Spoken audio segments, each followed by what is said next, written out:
Greetings, my people. Greetings, my people.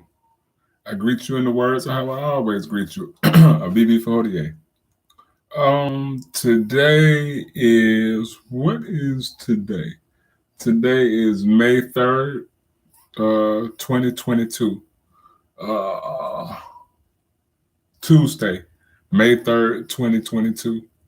And the title of this video is Understanding the Task Ahead. Now, what do I mean by understanding the task ahead? Understanding the task ahead for us as Africans or Black folks, whatever you want to get into. Um, Understanding the task ahead that we're in trouble. We're in trouble. And we've been in trouble for a while, but it doesn't mean we remain there. Um, Understanding the task ahead meaning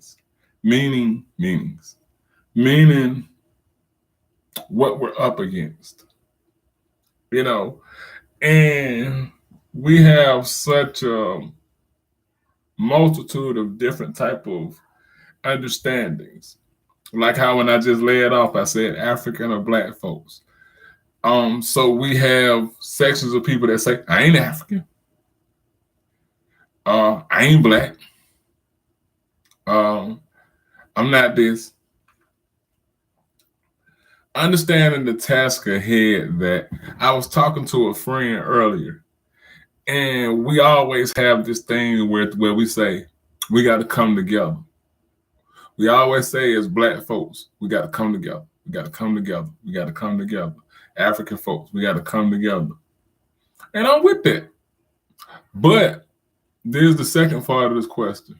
Come together to do what? We have to have a common goal. We don't all the time have to have a common ideology. 9 times out of 10, we're not gonna have the same ideology. That's fine. But we have to have a common goal. And some things I was thinking about, and I was listening to the Honorable Dr. Amos, not even Dr. Nana, great teacher. Nana meaning great teacher, Amos N. Wilson. And if anybody hasn't heard him, you're doing yourself an extreme disservice. And one of the most brilliant African minds that we ever had. And I wrote down some notes. And part of this was understanding the task ahead for our children. Okay. What does it mean when we say to teach our children to do certain things?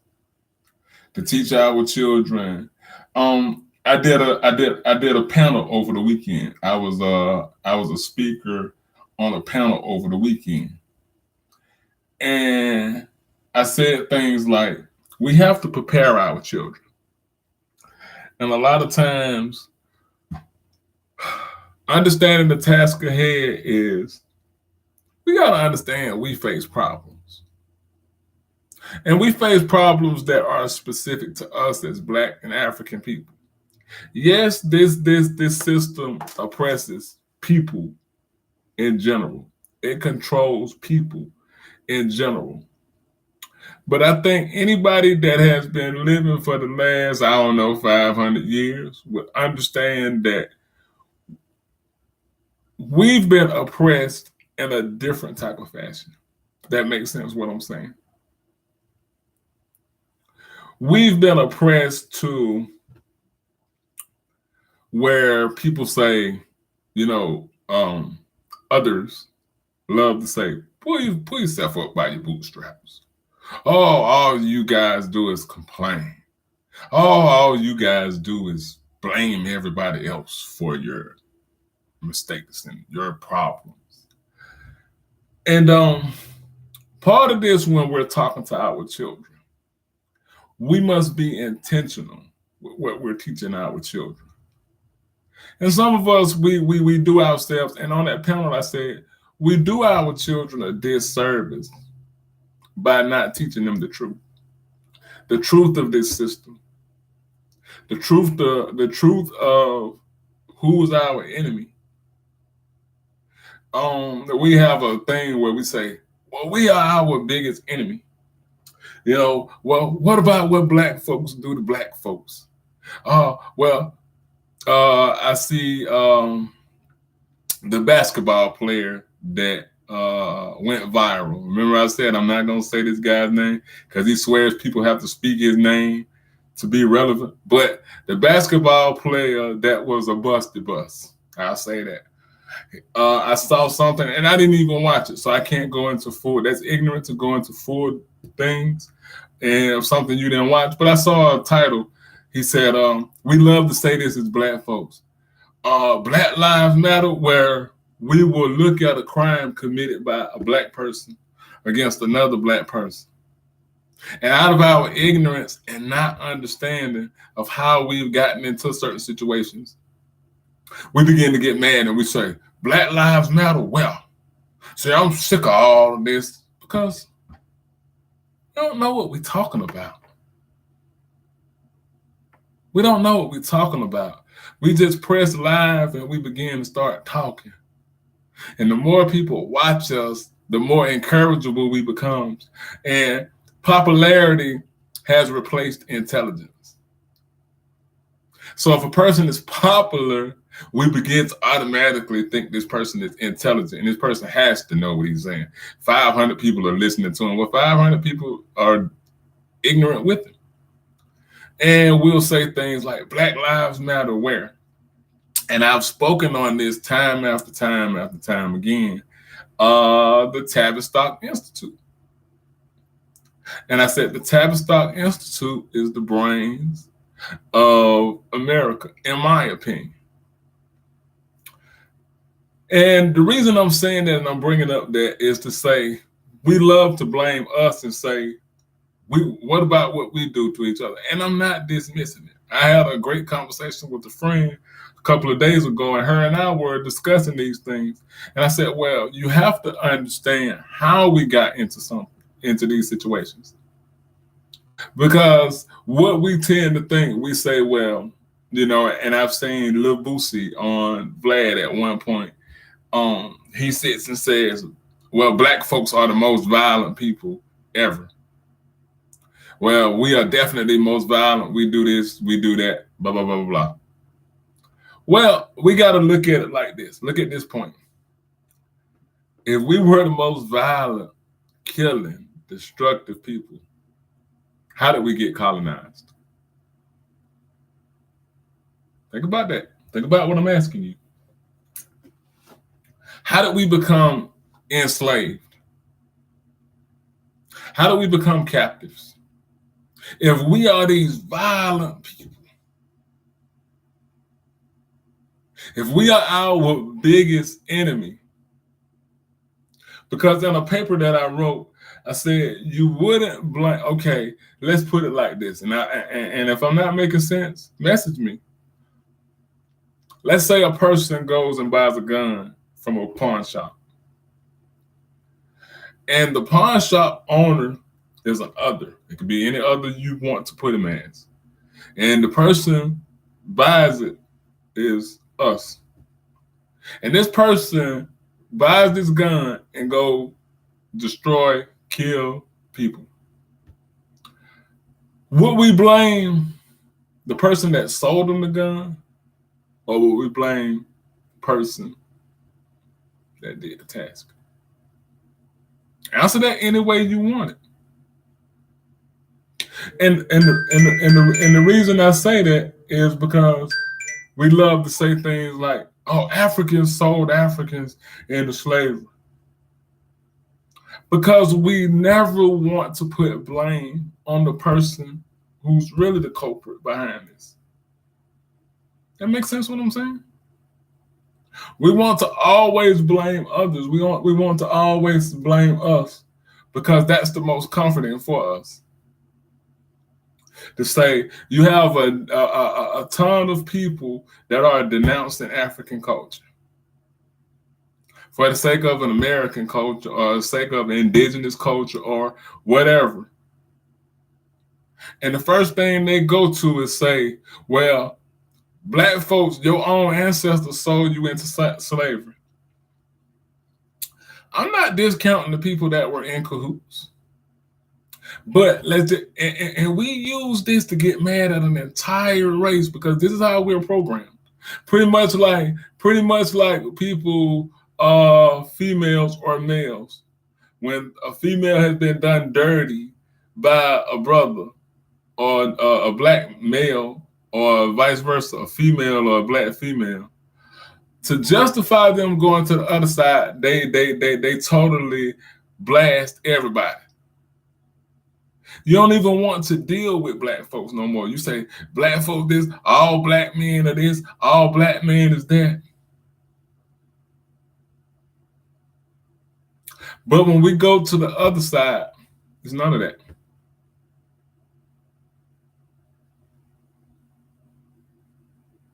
We haven't been taught properly how to look at what we were put in.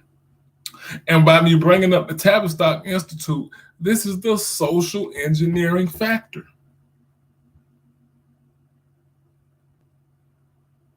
We have to look at who creates our desires.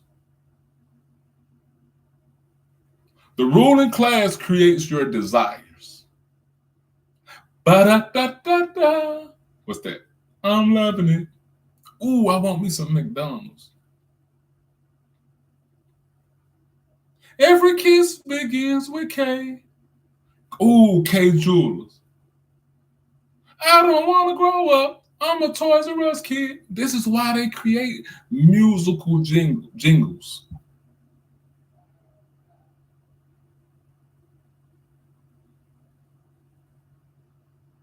You get what I'm saying? Images are advertisements for you, for your mind. So, with me saying how we were socialized, okay, so why weren't we calling each other bitches and hoes and fuck that bitch in the 40s? Because we got to prove that this stuff is innate with us. The task at hand, we must understand what's happened, what has happened to us. We got to prove that we are innate. We've been violent ever since we stepped on this earth. Because sure, we picked up, let Andrew, the former mayor of Atlanta, Andrew Young, he'll say the Ku Klux Klan is the most picked on. See, this is what they do with these petty bourgeoisie Negroes, these boule Negroes. They dress them up like Mayor Andrew Young and put him in the Atlanta Journal-Constitution and make him say and have him to say things like the Ku Klux Klan is the most picked on people in America. Black people like myself are nothing but punks that pick on them. Because white folks, they have seen black folks make progress and they feel left out. This is what petty Negroes like this, petty bourgeoisie, boule Negroes like this say.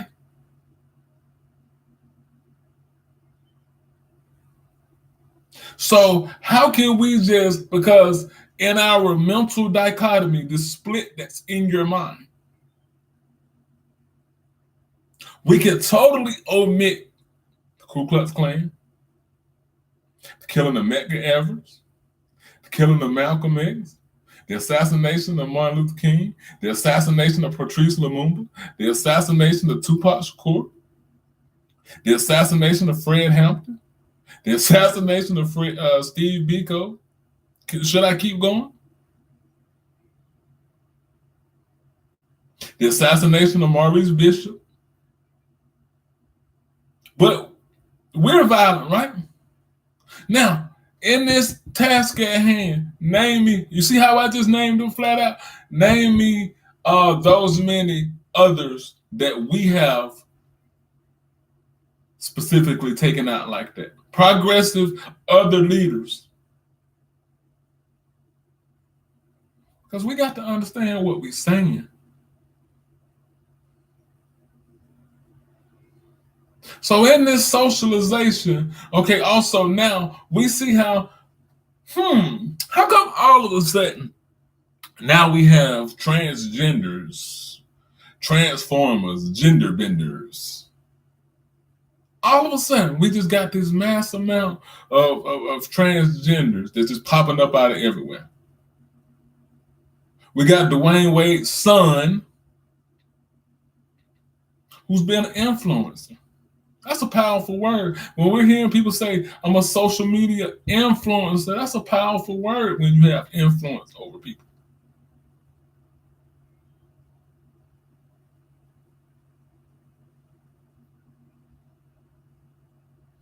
Understanding the task ahead of what we're teaching our children. We don't want to teach them a culture that's specific to them. We say, oh, that's teaching them hate. Oh, that black mess ain't gonna get them nowhere. How come the Chinese say, oh, that yellow mess ain't gonna get them nowhere? Oh, that Chinese mess ain't gonna get them nowhere. Because it's in the ruling class best interest that we deny ourselves, that we deny our fabric, that we deny what makes us. Am I making sense? We don't understand. We just talk. So, like I said, in this video, we have to prove that black folks are innately violent. We've been violent since the start. We've been homosexual. We've been transgender. You can't find it. And until you've really looked into the Tapstock Institute and what it is, you can't say what I'm saying is not true. Because that's what we like to say. Because something doesn't fit our narrative or because we don't believe it sounds right. We say, oh, what you saying don't make sense. Well, what about this? And what about that? It doesn't matter. It doesn't matter. It doesn't matter. Let me see if I have a book. I can do you one better. I take my time on this video. I ain't got nowhere to go, right? Boom. Okay. I just want to read you something. I'm not going to be long with y'all. It's called the Tapstock Institute of Human Relations, Shaping the Moral, Spiritual, Cultural, that's a strong word, Political, and Economic Decline of the United States of America. Okay, I'll just read you the intro to let you know how it started. And this book is by John Coleman, if anybody is interested. Okay, it says the Tapstock Institute of Human Relations was unknown to the people of the United States before Dr. Coleman exposed its existence in his monograph, The Tapstock Institute of Human Relations, Britain's Control of the United States. Up to that time, Tapstock had successfully retained its secretive role in shaping the affairs of the United States, its government, and its people since its early beginnings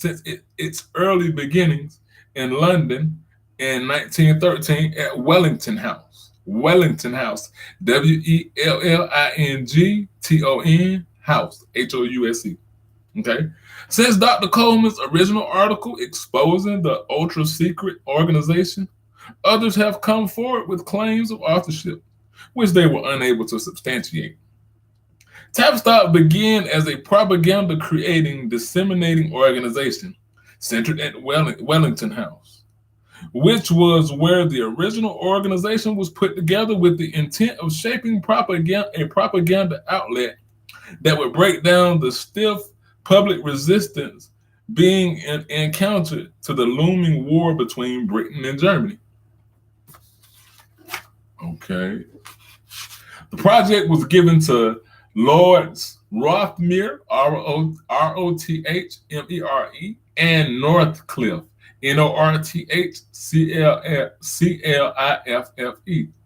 And their mandate was to produce an organization of manipulating public opinion and directing that manufactured opinion down the desired pathway to support for a declaration of war by Great Britain.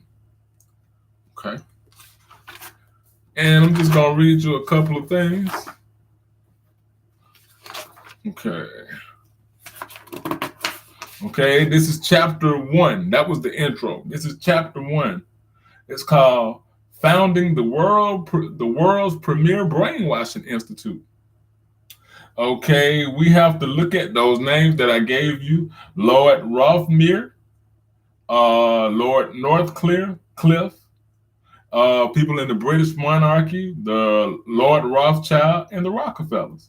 But there's also a dishonorable mention in the nephew of Sigmund Freud by the name of Edward Bernays. And to this last point, Edward Bernays said this: if we understand the mechanisms and motives of the group mind, it is now possible to control and regiment the masses according to our will without them knowing. Bernays postulated. He called this technique engineering consent. I'll read it again. If we understand the mechanisms and motives of the group mind, it is now possible to control and regiment the masses according to our will without them knowing it, Bernays postulated. He called this technique engineering consent. One of his best-known techniques to achieve this goal was the indirect use of what he called third parties' authorities to shape the desired opinions. Check this out. If you can what? Influence. If you can influence the leaders, either with or without their conscious cooperation, you automatically influence the group which they sway. This technique he called opinion making. Okay. Opinion making. So a lot of times when people say, well, that's my opinion, to some degree it can be your opinion, but to some degree, your opinion is not your own. And that's just, obviously I can't sit here and read the whole book for you. But when we say things like, okay, now let's fast forward that in real time. Okay. Like you said, if we can sway the leaders, then we get the crowd that they influence. So what does that look like? That looks like the 90s, to where we move music from, I always like to say, I always use this example. We move music from good time stuff like Kid and Play, Heavy D, Public Enemy, Arrested Development. We really totally moved it out of that way. And we began to, after groups like NWA, we began to saturate it with this black gangster rap image. So what came with that image to sway the opinions? Well, the denigration of black women, black men, the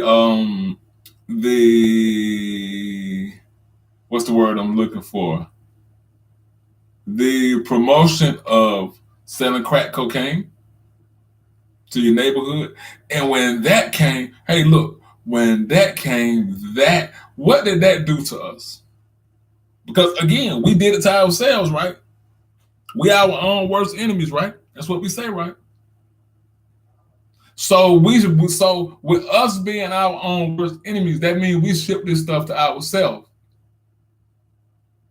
That means we told the A&Rs and the people at the record labels, we don't want to talk about that. We want to talk about this genocide. We want to talk about this. But it was Nelly, somebody that's in the industry, not me. It was Nelly. In one interview, he said it's the people in the suit and ties that are telling us what's popular and what's not, what people want to hear and what people don't want to hear. Somehow we sing our destruction. Bitches ain't shit but hoes and tricks. You don't know now, hoe. All of this began to, at certain points, no time specific than others, it just began to ripple. Bitch, who is that? Too short, right? The disrespect. But get them to say one thing about you and see if they'll say, you Jewish, bitch, and see what happens. See what happened to my video if I keep saying that enough. You Chinese, bitch. You Asian, bitch. What would happen? You homosexual, bitch. What would happen if we saying these things repeatedly, over and over and over? We would be hit with things like we would be hit with things like what they like to call us homophobic, anti-Semitic, and that's a whole lesson in itself. But there is no consequence for the disrespect of black folks. We can say nigga all we want.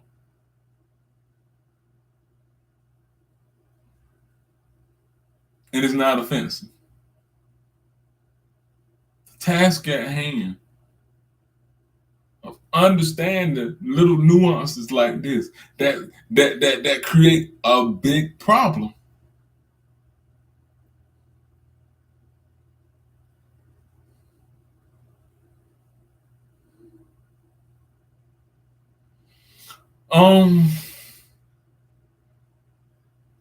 Understanding the shaping of a lot of things. How did we get in this? You think for yourself some other ways that we might have been socially engineered into we can't even stand what we see.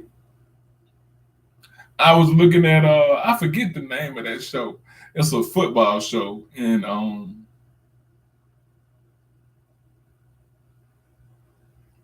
it got the cat Spencer Tay Diggs plays in it. I forget the name of it. But anyway, they got this new one called Homecoming. And All American. Go figure. And now you're starting to see I kid you not, they had this dude with long blonde hair, a male. And he still had his beard. He still had a goatee.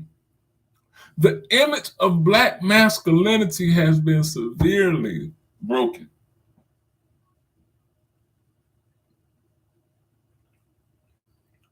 Sisters, y'all gotta understand that it's not cute for y'all to keep posting this, because really we got a place to blame where it is with the assistance of our destruction, not the cause, but the assistance and the participants of our destruction, not the cause.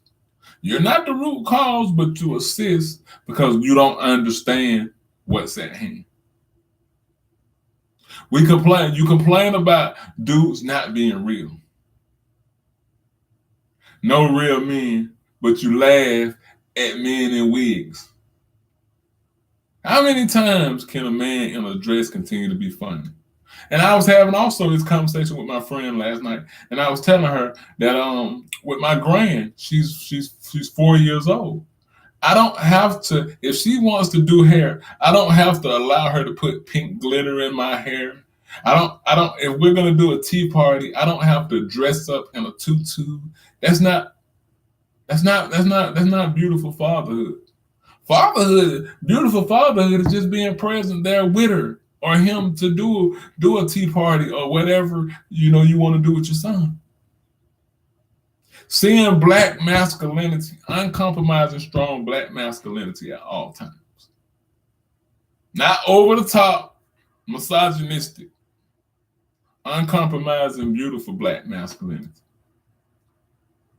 That you're man enough to have a tea party with your daughter. But if she's into nails, you don't have to let her paint your nails pink and you buy her a mannequin. You can sit there and do it with her.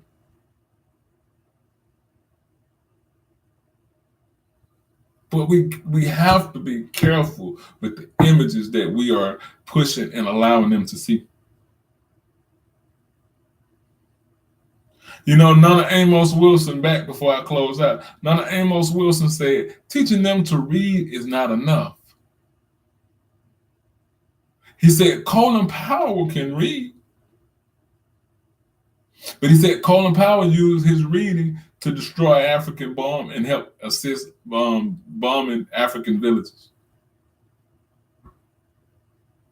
To not understand your African mind. And y'all can get in these comments and debate and say, well, what about this Africa named after a white man? Wrong.